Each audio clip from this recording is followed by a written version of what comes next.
कहा कि आप मुझे 3-4 नाम बताइए। फिर मुझे जो जानकारी मिली थी कि लश्कर के फीमेल सुसाइड बॉम्बर कौन कौन है, उस आधार पर मैंने 3 वुमेन के नाम बताए। पहली वुमेन का नाम बताया नूरजान बेगम, दूसरा नाम हमने बताया कि इशरत जहां, और तीसरा नाम हमने बताया कि मुमताज बेगम। नूरजान, इशरत जहां और मुमताज, तो उसने तुरंत कहा कि इशरत जहां ये नाम मैंने सुना था और पुलिस के चकमक में मारी गई थी, इसलिए मुजम्मिल भट्ट को झकीउर रहमान लखवी कोस रहा था। ये बात उसने आज बताई। जिस तरह से गुजरात की सरकार को और हमारे नेताओं को कांग्रेस ने इशरत जहां के इनकाउंटर पर बदनाम किया था, आज हेडली के खुलासे से ये साफ हो गया कि वो आतंकी संगठन से जुड़ी थी और आतंकी संगठन से जुड़ने के बाद उसका इनकाउंटर गुजरात के अंदर हुआ था। लेकिन जिस तरह से उस पर कांग्रेस ने सियासत की, आज सोनिया गांधी जी को देश से माफी मांगनी चाहिए।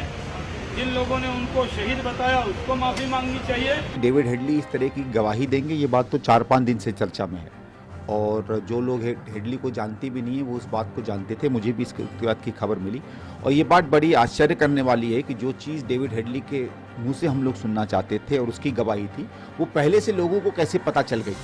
इससे संदेह होता है कि कुछ गड़बड़ है, हर चीज़ सही नहीं है। चर्चा में खालिद कुरैशी साहब हैं बीकानेर से। नमस्कार खालिद साहब। नमस्कार। बताइए सर, हेडली की बातों पर ज्यादा ध्यान न दिया जाए, जो अपने जरूर कार्रवाई है जो अपने उसे अंजाम दिया जाना चाहिए। मैं सवाल करोड़ी सिंह जी आपसे भी करना चाहूँगा। हेडली पर यकीन नहीं करना चाहिए ऐसा लगता है फिलहाल इन हालात में, या फिर ये मुद्दा ऐसा है दरअसल जो भावनाओं से जुड़ा हुआ है इसलिए उछलता जा रहा है?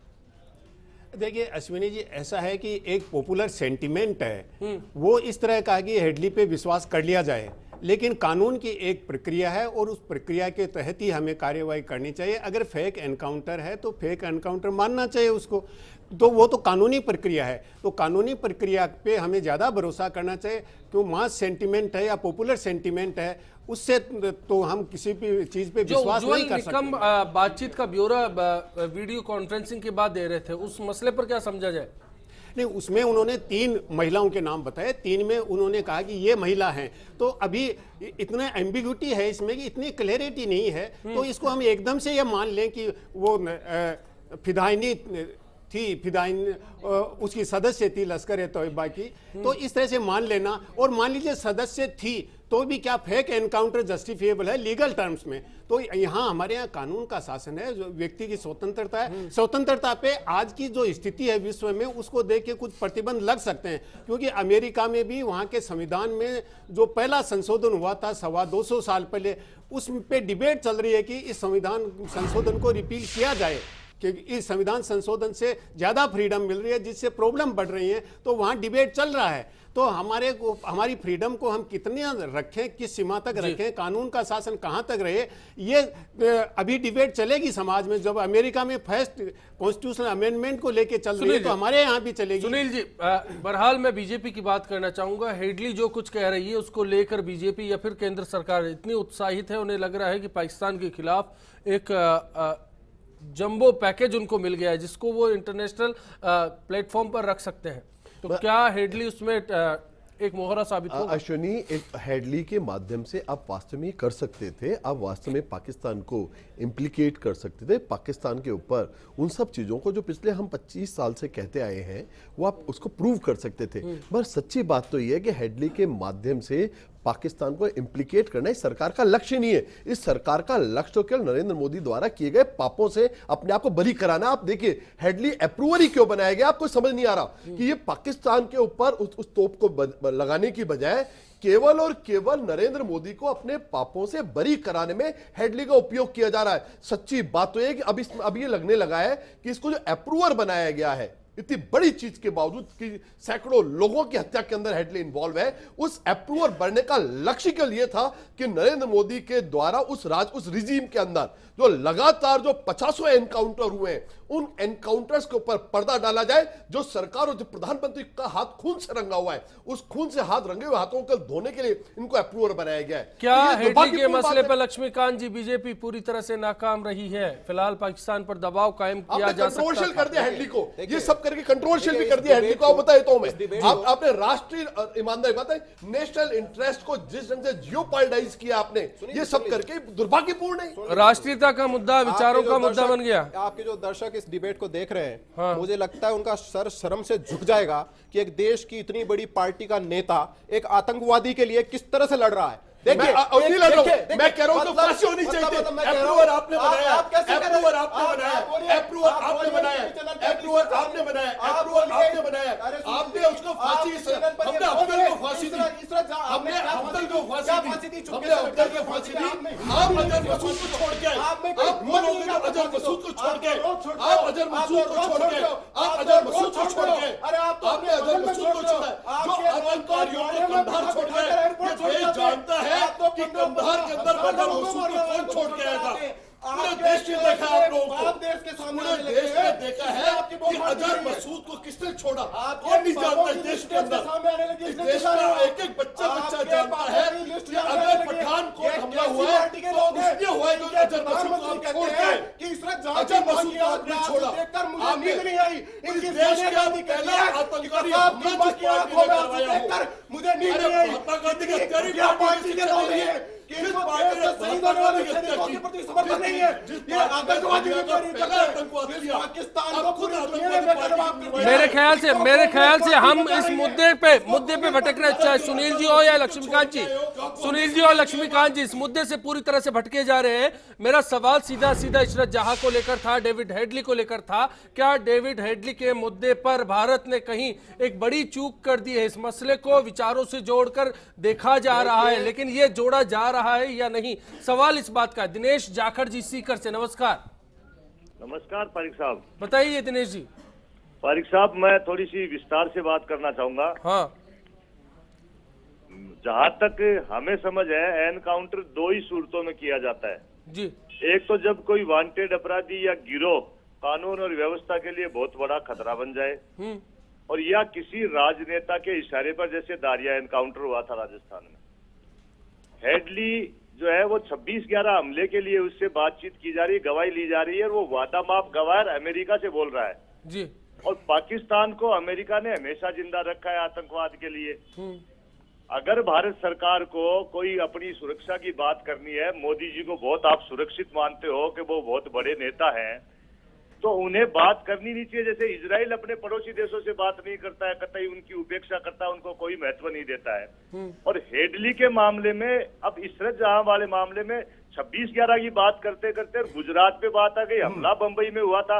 इशरत जहां को क्या थी, वो आतंकवादी थी नहीं थी, उसको पकड़ के मुकदमा चला के फांसी लगा सकते थे।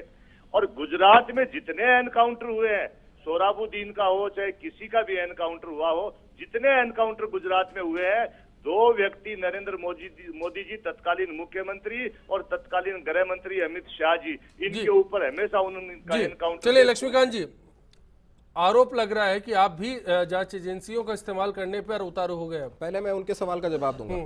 मैं दिनेश जाखड़ जी को जानता हूं, ये कांग्रेस के कार्यकर्ता हैं।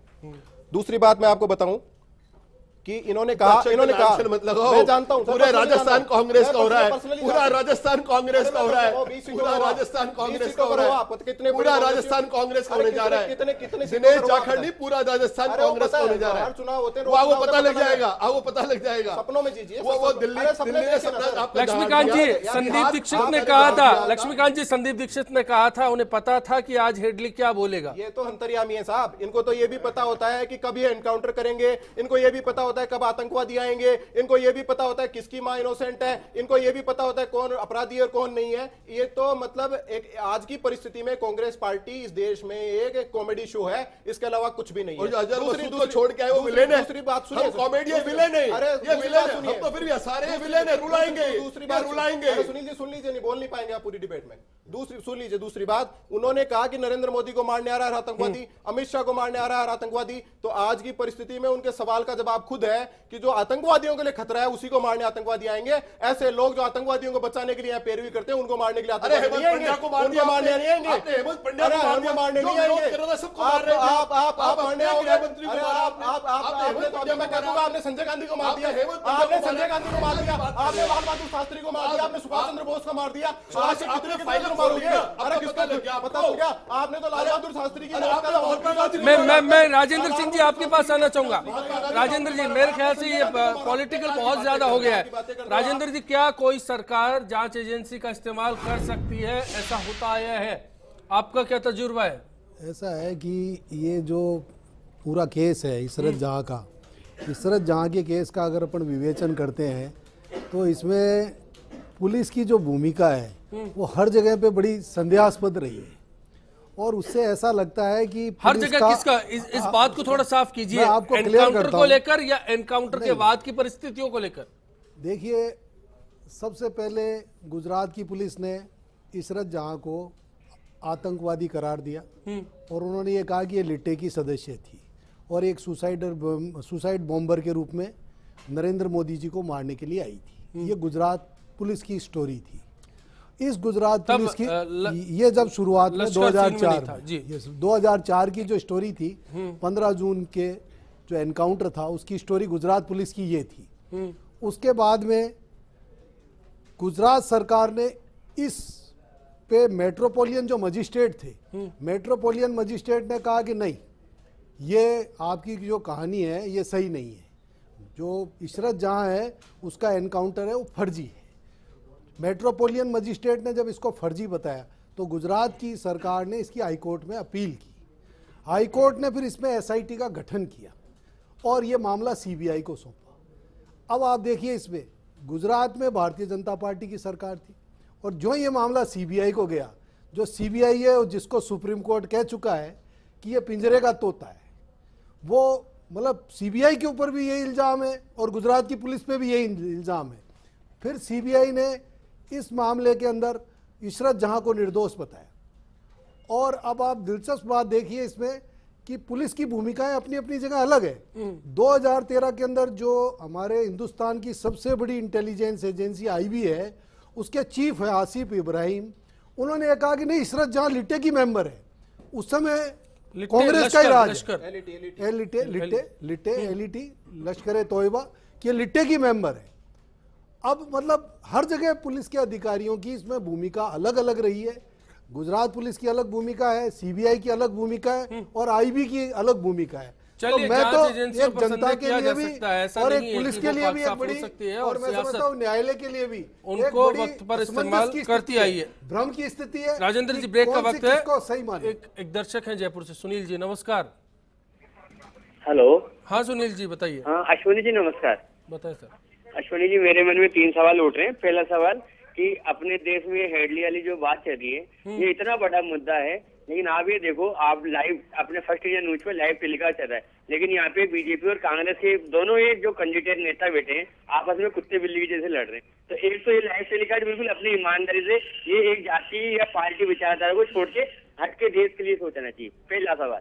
दूसरा सवाल, आप ये देखो कि आज का अखबार आपने देखा, उत्तरी कोरिया का जो तानाशाह किम जोंग, एक अपने भारत देश में भी ऐसे तानाशाह की जरूरत है जो छोटी मैं आपकी इस बात से इत्तेफाक नहीं रखता। प्रजातांत्रिक देश में इस तरह की राय को तवज्जो नहीं दी जा सकती। बहुत बहुत शुक्रिया। छोटा सा ब्रेक, लौट रहे हैं।